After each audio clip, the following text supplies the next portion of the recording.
10 साल तक हम सब ने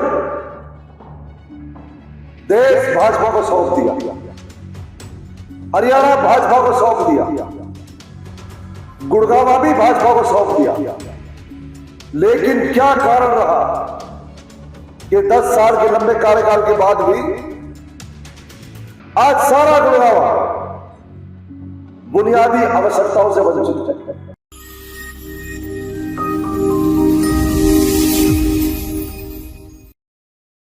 हरियाणा विधानसभा चुनाव प्रचार के लिए अब मात्र 2 दिन बाकी रह गए हैं। 3 तारीख को शाम 6 बजे चुनाव प्रचार का भोंपू थम जाएगा। लेकिन अब चुनावी प्रत्याशियों ने एक दूसरी पार्टियों पर आरोप प्रत्यारोप लगाने शुरू कर दिए हैं। गुड़गांव विधानसभा से कांग्रेस के प्रत्याशी मोहित मदनलाल ग्रोवर ने साफ कहा है कि गुड़गांव जो पिछले 10 सालों से समस्याओं का अंबार झेल रहा है, उसके लिए केवल बीजेपी जिम्मेवार है। आपको इस खबर में दिखाएंगे कि आज मोहित मदनलाल ग्रोवर कैसे बीजेपी पर आक्रामक हुए हैं। नमस्कार, मैं हूं सुनील यादव और आप देख रहे हैं गुरुग्राम न्यूज। हरियाणा विधानसभा चुनाव प्रचार के लिए अब मात्र कुछ घंटों का समय बाकी रह गया है। ऐसे में हर कोई प्रत्याशी चाहता है कि वो जनता तक असल मुद्दे लेकर जाए। इसीलिए गुड़गांव विधानसभा से कांग्रेस के प्रत्याशी मोहित मदनलाल ग्रोवर ने आज बीजेपी पर हमला साध दिया है। दरअसल आज गुरुग्राम के सेक्टर 17 इलाके में मोहित मदनलाल ग्रोवर ने एक जनसभा का आयोजन किया और उस जनसभा में जब मोहित पहुंचे तो वहां पर फूल मालाओं के साथ उनका स्वागत किया गया। वहां पर मौजूद लोगों को संबोधित करते हुए मोहित ने कहा कि आज गुड़गांव बीजेपी के वो 10 साल का कुशासन झेल रहा है, जिसकी वजह से आज गुड़गांव में तमाम समस्याएं हैं। पूरे हरियाणा को 65% से ज्यादा रेवेन्यू देने वाला गुड़गांव शहर आज बुनियादी सुविधाओं के लिए तरस रहा है। मोहित का कहना है कि बीजेपी की सरकार आने से पहले जब कांग्रेस की सरकार थी तो यहां पर खूब डेवलपमेंट हुई, बड़ी बड़ी इमारतें बनी, मेट्रो का काम हुआ, लेकिन 10 साल से मेट्रो 1 इंच भी नहीं बढ़ी।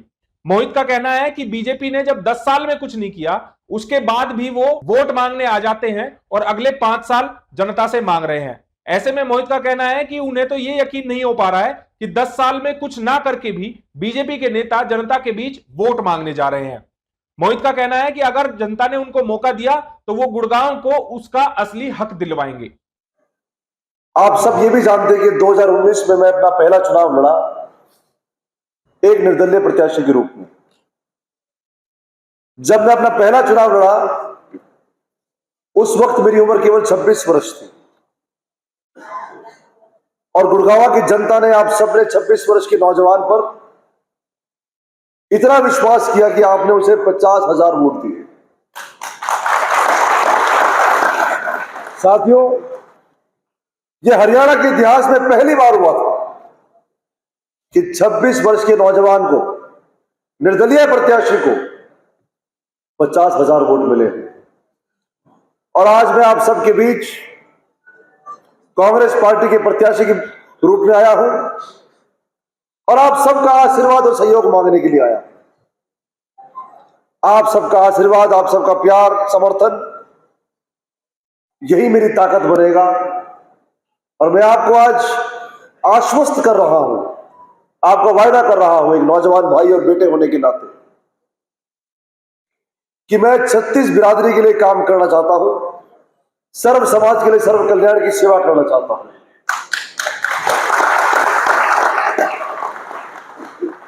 आज गुड़गांव के हालात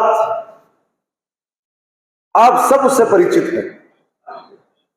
65% रेवेन्यू देने वाला गुड़गांव आज बुनियादी आवश्यकताओं से वंचित है। 10 साल तक हम सब ने देश भाजपा को सौंप दिया, हरियाणा भाजपा को सौंप दिया, गुड़गांव भी भाजपा को सौंप दिया। लेकिन क्या कारण रहा कि 10 साल के लंबे कार्यकाल के बाद भी आज सारा गुड़गांव बुनियादी आवश्यकताओं से वंचित है। मैं सार्वजनिक जीवन में हूं, हजारों लोगों से मिलने का सौभाग्य मुझे रोज मिलता है। जहां भी जाता हूं, जिस मोहल्ले में जाता हूं, जिससे मिलता हूं, हर व्यक्ति के मुंह पर सिर्फ एक ही बात है, हर व्यक्ति की एक ही समस्या है, सड़क, सीवर, बिजली, पानी, कूड़ा। ये वो शहर है जो 65% रेवेन्यू पूरे हरियाणा को दे रहा है। पर दुर्भाग्यपूर्ण बात यह कि ये वही शहर है जहां पर हम लोग बुनियादी आवश्यकताओं के अभाव में जी रहे हैं।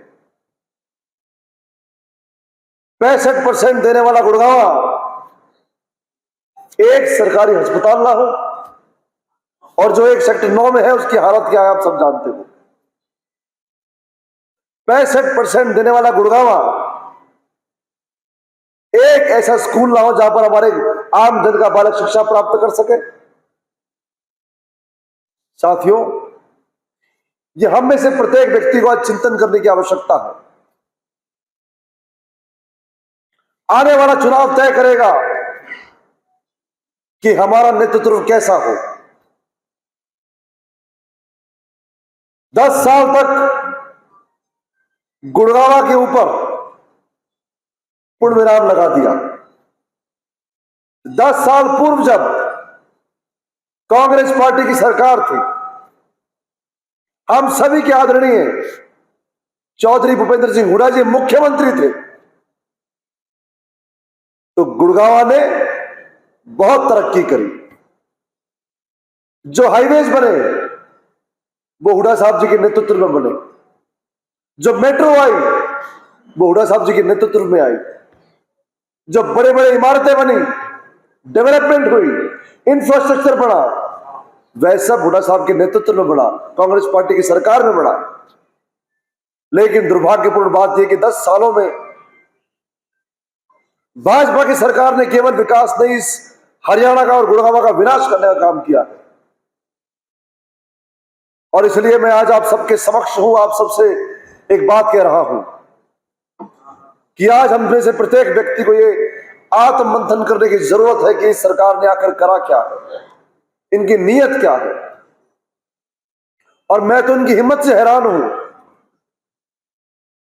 ये लोग एक बार फिर जनता के बीच में जा रहे हैं और वोट की अपील कर रहे हैं। जो लोग 10 साल में कुछ नहीं कर पाए, 10 साल का लंबे कार्यकाल था इनके पास, अगर वाकई इनकी काम करने की नीयत होती, काम करने का इरादा होता, मकसद होता, तो 10 साल का कार्यकाल कोई छोटा कार्यकाल नहीं होता। इनकी काम करने की ना कोई नीयत है ना कोई इरादा है। अगर हरियाणा को कोई आगे बढ़ा सकता है, अगर गुड़गांव को आगे बढ़ा सकता है कोई, तो केवल और केवल कांग्रेस पार्टी और चौधरी भूपेंद्र सिंह हुड्डा जी बढ़ा सकते हैं। हरियाणा विधानसभा चुनाव के इस प्रचार में तमाम प्रत्याशी जनता के बीच जनता के मुद्दे लेकर गए, लेकिन अब देखना होगा 5 तारीख को गुड़गांव की जनता किसे अपना विधायक चुनती है। इस खबर के बारे में आप हमें अपनी राय कमेंट करके जरूर दीजिएगा। साथ ही साथ आप इस खबर को जरूर शेयर कीजिएगा ताकि सभी लोगों तक सही जानकारी सही समय पर पहुंच पाए। नमस्कार।